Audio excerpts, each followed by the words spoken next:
Les gens veulent être bergers parce qu'ils ont besoin d'un traitement de faveur.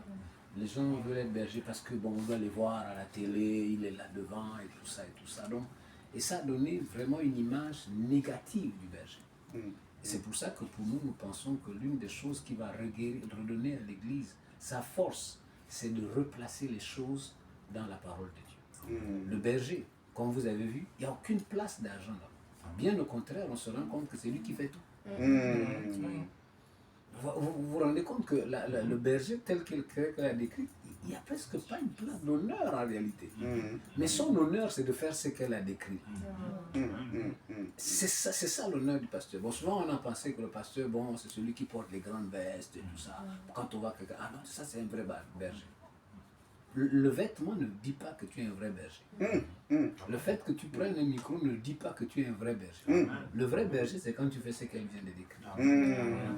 Mais ça, finalement, tout le monde peut le faire en fait. On va le voir tout à l'heure dans le pourquoi vous pouvez devenir berger.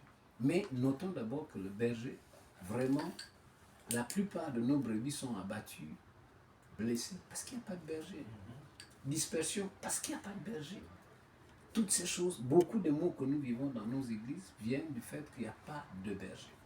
Je prie vraiment que le Seigneur vous aide à attraper cette vérité de berger. Amen. De telle sorte que, comme je vois que vous êtes tous allés à l'école, quand vous avez quand même des débats avec les autres, vous pouvez leur dire non, non, non. C'est vrai que ce que vous dites, c'est l'image que le monde a voulu donner du berger.